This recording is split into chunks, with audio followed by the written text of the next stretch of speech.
Are you or is someone you know a dude? Then you are entitled to the fun, the joy of reading. There is a massive problem in the world, or especially in the United States. Dudes don't read. So in this video, I'm gonna be breaking down how to get guys into reading and some books that I can recommend that will allow you to better, I guess, become a reader. Easy sort of first steps into the world of reading. I'm gonna cover a couple different genres. So whether it's you're somebody who's into sort of more novels, fiction stuff, whether you're looking for more development books, self-development books, or somebody who's interested in more sort of nonfiction historical stuff. I'm gonna have everything covered in this video with short summaries of what those books are about and why I recommend them as a good entry point into reading. Without further ado, let's jump right into it. Okay, so I opened this video by saying guys don't read, and the stats are disturbing. By some accounts, women buy 65 to 80% of all books in the United States as of 2024.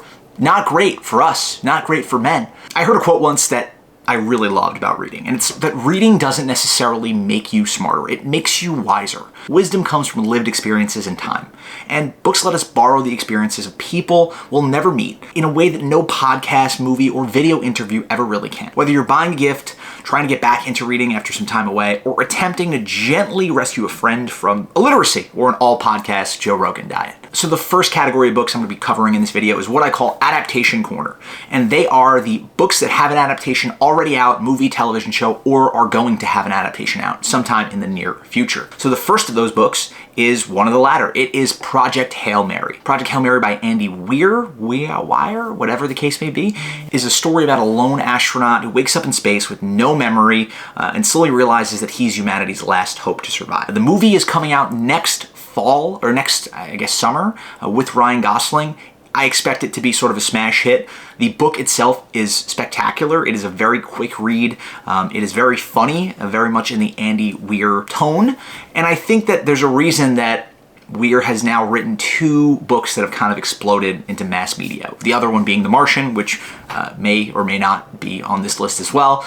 If you're somebody who's kind of into science, but is generally looking for a quicker, easier read, Project Hail Mary is as good as it gets. Next up, Salem's Lot by Stephen King. This is a book where small-town America meets crazy, evil vampires, and it's creepy, atmospheric, and extremely hard to put down. It's one of King's best. People love this book. I personally think it's one of my favorite Stephen King books, and it's a movie that's had adaptations before, movies, television shows. There was a movie last year on HBO Max, which was not very good, but there are various adaptations of this, and if you're somebody who likes Stephen King, it's a perfect first foray into the genre because it is early King and it kind of opens the door to a lot of other horror classics that are really quick reads. Now this can be a little more dense than Project Hail Mary, but it is nonetheless a relatively quick read that if you're going on a vacation or something, you can bring it along and be pretty confident that if you put the time in, you'll be able to finish it on that trip. Next up on our adaptation corner, we have The Girl with the Dragon Tattoo by Stieg Larsson. This is a dark, twisty mystery with political corruption, and it's a long family secret murder mystery.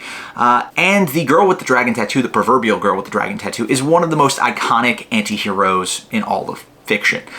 There's a reason that this book has sold hundreds of millions of copies at this point. It was a massive hit that really hit the mainstream because it is just a propelling read. If you're somebody who's into movies like Seven, David Fincher kind of crime stuff, there's a reason why Fincher chose to adapt this movie with Daniel Craig all those years ago and Rooney Mara. The movie is excellent. The book is, to my mind, even better, and the two of them work together because, you know, you can read the book and then go back and see the movie and decide which one you think is ultimately better. Next up, another Andy Weir book here, The Martian, the Matt Damon movie that was ultimately adapted from this book. It's a survival story about ingenuity, adaptation. Another guy is in space, he's on Mars, he has to survive by himself. Very stressful, very cool, a very quick read as well, not super dense. Perfect if you're somebody who's just trying to not be overwhelmed by reading, by the pages, by the sheer volume of words on the page. It's a really great sort of introductory book to the world of fiction. Next up, Fight Club by Chuck Palahniuk.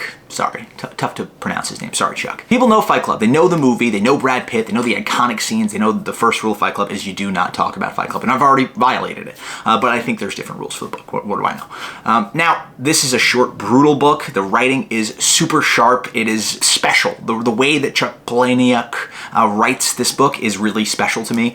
He has such a unique tone, and again, it is a quicker read. It is not super overwhelming. He uses a lot of plain language. It's just not very literary, and I mean that in a good way, because it allows people a great entry point into reading fiction. Finally, the next book in Adaptation Quarter, and the final one that I'll reference in this video, is Slow Horses. It is a series of books by Mick Herron.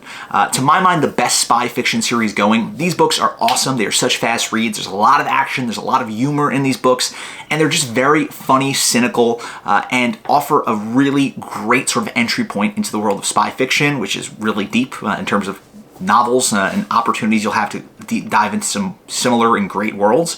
And also there's an adaptation on Apple TV Plus that I think is excellent with Gary Oldman that you can check out and go through each season and see how the books compare to the show. Okay, our next category is self-help or self-development books. Now, I find that a lot of these books are quite bad now. They could have been a blog post and are now unnecessarily pushed out or built upon to fill a 300-page book. So I'm going to try to stick to what I think are some of the most useful in the genre. First up is Atomic Habits by James Clear.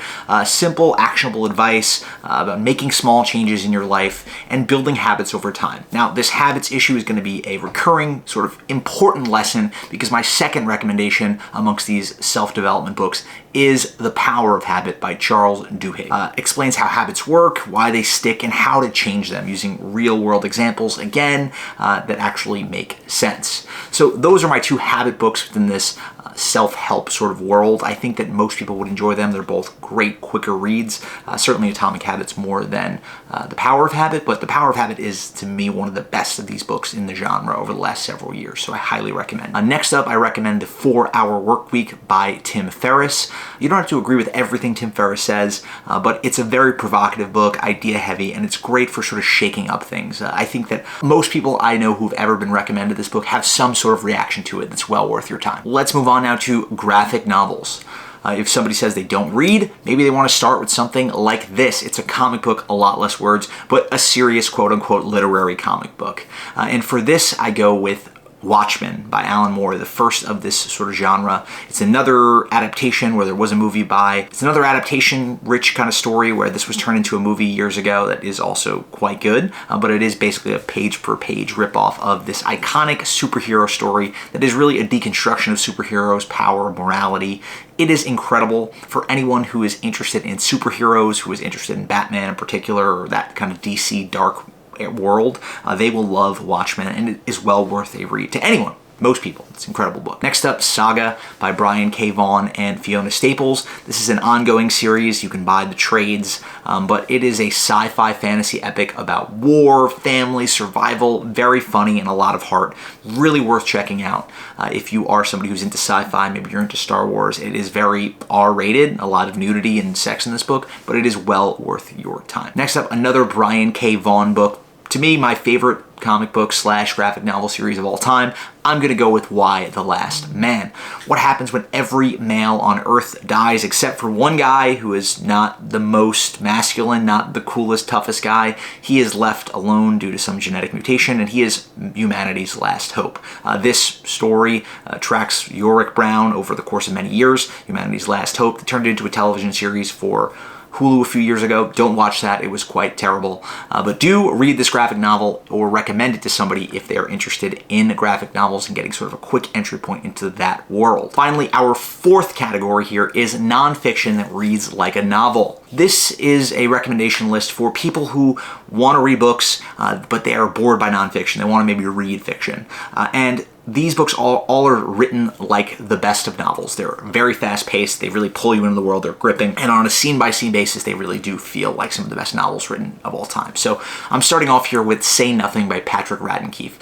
This is an unforgettable account of the troubles in Northern Ireland, of a missing woman who is kidnapped from her home in front of her children, of politics and intrigue and murder and bombings. It's an incredible story. It is unlike anything I've ever read. It is probably up there in my favorite nonfiction books of all time. They made it into an incredible FX series a few years ago. I could have put it in Adaptation Corner, but I think it fits really more here because it is such a good read, such a fast read. Check out Say Nothing by Patrick Radden Keefe. Next up, American Kingpin by Nick Bilton.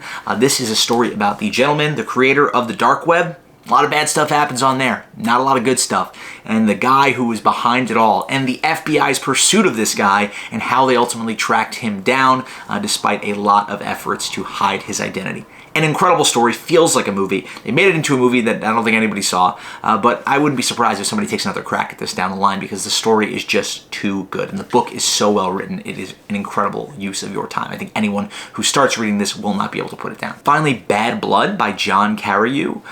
This is the rise and fall of Theranos, the rise and fall of Elizabeth Holmes, who was the woman behind Theranos, which is a blood company, I guess. They were making machines to test blood, and ultimately was kind of a scam, spoiler alert. But the story itself of how this woman kind of rose to prominence and bucked the trend of a lot of these more bro-y tech bros who are getting money from private equity, and how she scammed all these very smart, very rich people is an incredible read. And again, reads like a movie, like a television show. They did turn it into a television show that was quite good on Hulu if you want to check that out as well. You'll notice that all of these nonfiction that read like novels books end up getting turned into television shows. I think that's not a coincidence. They were written with that in mind, no doubt. So check out Bad Blood by John Carreyrou if you have the time as well. Okay, so whether you're a dude or you know a dude, these books are a great entry point. Everything I've talked about here is a great entry point into the world of books. Be sure to subscribe to this channel for more of these videos. Until later, I will talk to you guys soon. Bye now.